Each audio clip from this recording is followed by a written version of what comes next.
guys are around. They've adapted to live with the dingo. I guess one piece of information that a lot of people don't know about these guys is that in recent years they're actually finding today where dingoes are found, there's greater biodiversity. There's more native animals and plants surviving where dingoes are found. Because they believe that dingoes outcompete foxes and feral cats. So we have lower numbers of foxes and feral cats in areas where dingoes are found, which our native wildlife adapted to living with these guys around, but they haven't adapted to the fox and the feral cat, and so they're decimating the numbers. They also will hunt on predominantly rabbit and small kangaroos and wallabies in the wild.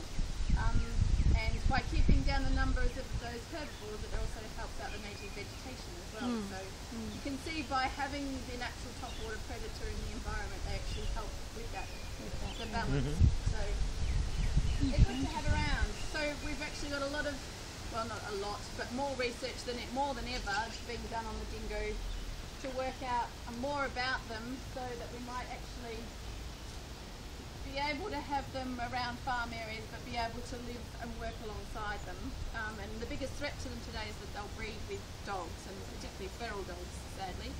So we've got a growing population of feral dogs. Those two groups behave differently in the wild.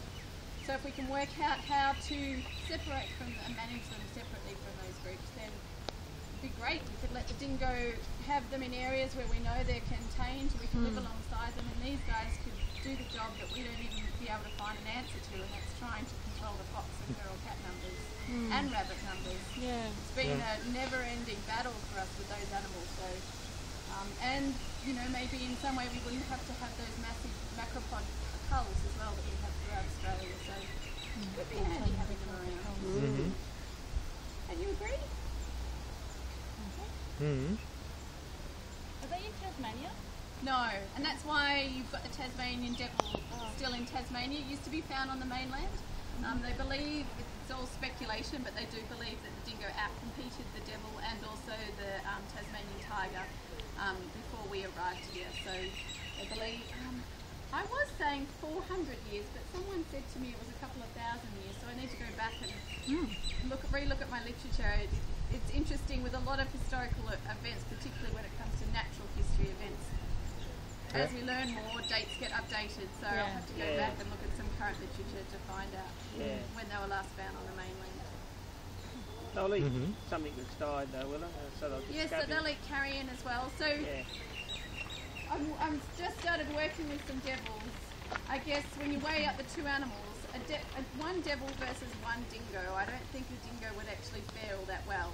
But devils are solitary animals and dingoes are pack animals. So a pack of dingoes will, if scare, if not possibly outcompete a solitary devil. But devils, although they are quite active at night time, aren't fast like these guys. And I think that the fact that they can hunt prey and also that they will eat carrion and carcasses, they may have very well just outcompeted the devil by removing all food sources for the devil as well. So, and the tiger, Tasmanian tiger, for the same reason. So they're very adaptive with what they'll eat. They're omnivores, but they will eat a wide variety of food. So that's why they were an animal that's so successful here in Australia.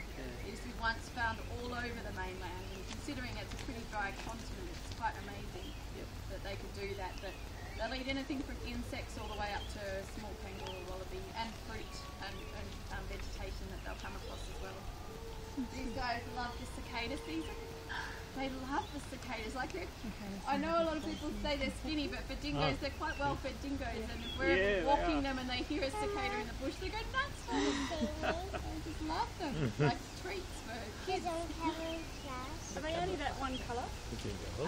No, that dominant colour of dingo is the ginger and white. They all have the four white feet, the white tip of the tail and the white belly. Percentage of green and white. And then another small percentage of black and tan as well. So generally though, generally all solid colours. We used to say that historically. It's getting a lot more confusing these days, unfortunately. I don't know, it was only one study that was done, and I think the study needs to be repeated a couple of times just to be sure that that study was accurate. But a recent study tested a group of it was essentially a painted population in the Blue Mountains. And there were some animals that were party coloured, which we wouldn't have physically classified as a dingo. And they tested to be more pure dingo than animals that looked like a pure dingo. So it's getting really confusing. You can't, I guess looking at modern science, you can't classify these guys anymore by their appearance. Right.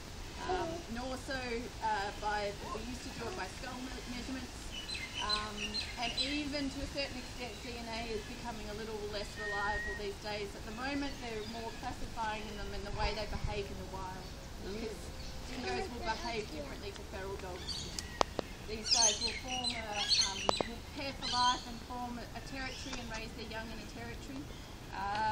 Once they hit maturity, about 2 years, the mature pups will disperse, go and find their own mates, establish their own territory. Feral dogs tend to not be, they're quite promiscuous, they don't establish a pair for life.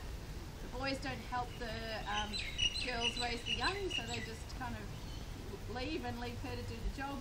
They don't hold down a territory, they just go wherever the wind takes them.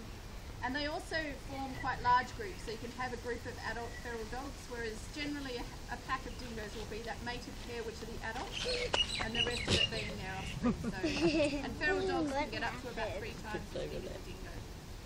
So both animals behave differently in the wild, and that's when we look at why not only are they unique because they're only uniquely found here, but it's because of their role as a top order predator. It's because of the way they behave and how they behave that they're also really valuable and important part of the Australian bush. So when you look at those two groups, they do behave really differently from one another. Feral dogs also can breed twice a year, and dingoes only breed once a year. So there's another difference between dingoes and dogs. Alrighty. Thanks a lot. We might head off. Anyone got any more questions?